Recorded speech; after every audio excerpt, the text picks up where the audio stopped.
saya telah berkhidmat di Majlis Daerah Kuala Selangor sebelum ni, Majlis Daerah Kuala Selangor sebelum kita dinaik taraf pada tahun 2018. April 2018. Dan sehingga kini lah saya masih berada di Majlis Perbandaran Kuala Selangor. So maknanya dah hampir masuk tahun ke-5 lah saya berada di sini. Daripada Majlis Daerah sehinggalah berstatus Majlis Perbandaran.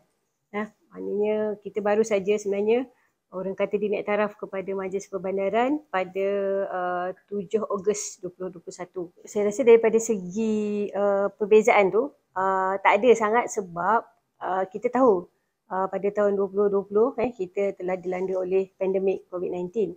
So bila dalam masa 2 tahun tu, maknanya daripada 2020 sehingga 2021 tu kita dapati memang tak ada pelancong lah. So dalam masa yang sama juga kita dinaik taraf. So kita lebih banyak orang kata menekankan kepada orang kata kepada komuniti lah instead of pelancongan, sebab kita tahu memang pelancong tak boleh nak masuk masa tu kan. So kita lebih orang kata menekankan kepada pertambahan infra, pembangunan infra dalam Kuala Selangor lah.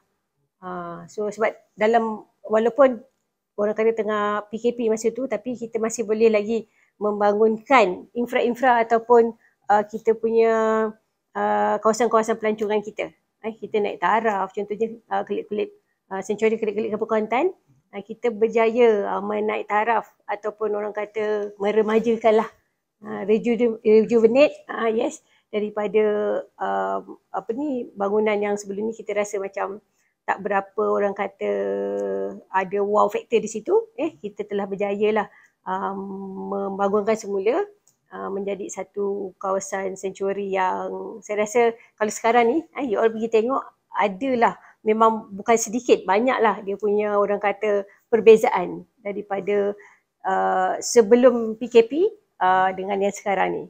So maknanya kita punya fokus kita ketika tahun 2021 adalah menaik taraf kita punya tempat-tempat pelancongan. Ada. Kita ada dataran melawati. Dataran melawati dan juga kita membangunkan semula dataran keris, ataupun kita sekarang ni kita namakan dia sebagai dataran Izora. Yang mana juga di situ akan kita bukan sekadar menempatkan orang kata taman awam ataupun orang sekarang kalau untuk daripada segi local government dia panggil public ataupun placemaking area. Placemaking area kita menempatkan juga TIC, Tourism Information Center. Kita juga menempatkan pejabat untuk unit pelancongan dan juga jabatan landscape. Itu di dataran keris ataupun dataran Izora. Okey, uniknya Kuala Selangor ni sebelum saya masuk jadi ODP pun saya dah nampaklah keunikan Kuala Selangor ni. Keunikannya adalah kalau kita datang Kuala Selangor ni adalah daripada segi orang kata persekitarannya. Persekitaran dia dan juga alam semula jadinya lah. Kalau kita masuk je Kuala Selangor ni, bermula daripada contohnya Jeram, kita dah ada pantai. Itu cuma adalah kira kawasan alam semula jadi kita. Dan kita masuk makin lama makin ke dalam, kita jumpa macam-macam. Kita ada contohnya kita jumpa tentang warisan sejarah. Kita bila kita masuk ke area Kuala Selangor ni, Pekan Kuala Selangor, kita jumpa peninggalan sejarah dekat sini. Dan kita lajak lagi ke depan, kita akan jumpa kebudayaan dan makanan warisan. That's why kita kejap lagi kita nak pergi ke warung Beribu kita akan makan satu makanan tradisional di Kuala Selangor lah, itu nasi ambeng. So makin lama makin banyak sebenarnya keunikannya. Sebab bagi saya dekat Kuala Selangor ni lah untuk kita nak mendidik yang anak-anak ni, anak-anak kita atau remaja-remaja untuk mencintai alam sekitar. Sebab kita ada ni tepi pantai, dengan kat tepi pantai kita boleh pembersihan pantai, and then kita ada Sungai Selangor. Di Sungai Selangor ni terdapatnya lah dekat situ Sanctuary Kelik-Kelik Kampung Kelantan. Ini kita yang terbaru produk pelancongan kita adalah Blue Tears. So kalau untuk alam semula jadi ni, saya rasa keunikan College Selangor ni adalah alam semula, tawaran yang diberi oleh alam semula jadi ni. And then kita ada Sky Mirror contohnya. Sky Mirror tu bersama juga. Kira bagi saya dia sesuatu yang benda tu sebenarnya percuma. Cuma nak masuk tu je kena bayar lah. Tapi apa yang ditawarkan tu sebenarnya adalah, bagi saya itu adalah yang Allah kurniakan, yang Allah cipta untuk kita. So maknanya keunikannya adalah dekat sini kita boleh tengoklah daripada alam semula jadi, daripada bukit, kita ada Bukit Melawati. Pada pantai kita ada Pantai Remis. And then sekarang kita banyak lagi lah pantai-pantai baru, pantai, sungai, Kajang. And then ada boleh senang sampai ke sana tak? Daripada accessibility tu mudah lah. Dan sekarang ni kita pun ada soon lah akan siap West Coast Expressway.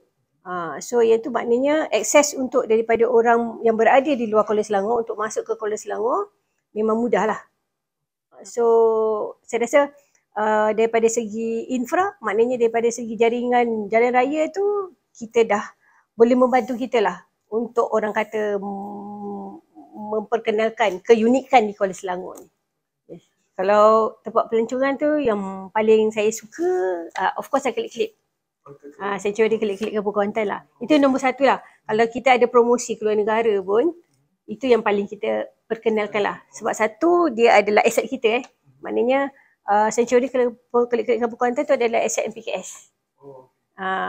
So bila dia merupakan aset kita ni, kita punya orang kata cara kita nak menghargainya tu lebih lagi lah sebenarnya.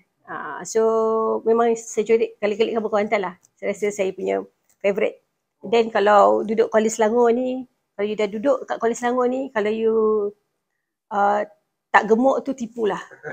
Itu maksudnya apa? Itu dia punya makanan yang ditawarkan tu tak kisahlah makanan yang bukan berbentuk yang makanan warisan, tapi kebanyakannya makanan warisan lah.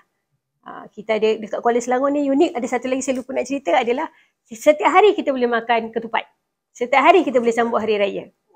Kita ada satu warung tu, memang setiap hari ada dia punya syarat menunya akan ada ketupat dengan rendang ayam, lepas tu ada dia punya sate kerang. Sate kerang? Yes.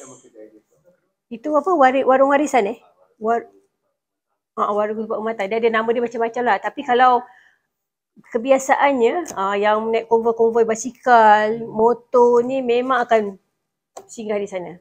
Even Yang Muhammad Datuk Menteri Besar pun kalau dikatakan dia ada program di sini pagi, memang kita akan hidangkan tupat buah matang tu. Okay. Selain daripada Kelik, kita ada banyak sebenarnya. Especially selepas COVID ni, kita ada banyak produk-produk pelancongan yang baru. Yang saya pun sendiri tak pergi lagi. Kan tak berkesempatan untuk pergi lagi. Kita contohnya kalau dulu kita fokus dekat memang belah sini lah. Mana macam Kuala Selangor, Inap Sireh, Sungai Sireh, yang itu je. Tapi sekarang kita ada, kalau kita jalan lagi, ke Sawan Sempadan, kita ke Tanjung Karang, kita akan jumpa banyak lagi produk-produk pelancongan yang baru lah. Tapi macam Cik Johan cakap tadi, kalau satu hari nak duduk kat sini, nak pergi mana? Kan? Biasanya kita normally pelancong akan, first kali dia orang akan pergi ke Sky Mirror lah. Early in the morning. Lepas tu balik dari Sky Mirror, tengah hari tu mungkin dia orang akan makan tengah hari. Kita sediakan ada banyak seafood restaurant dekat sini. Nak yang halal dan yang tak halal pun ada kan. Pilihlah mana yang nak. And then tengah hari tu kita ada, sekarang ni kita buat apa tengah hari? Bukit Melawati. Bukit Melawati, pergi Sungai Sireh. Inap Sungai Sireh. And then kita akan Taman Alam lah. Kalau Taman Alam pun tengah-tengah hari tu dah panas lah bagi saya kan. So kita akan pergi ke, dan kita akan eagle feeding. Kita ada eagle feeding kat sini. Yang ini memang menarik lah.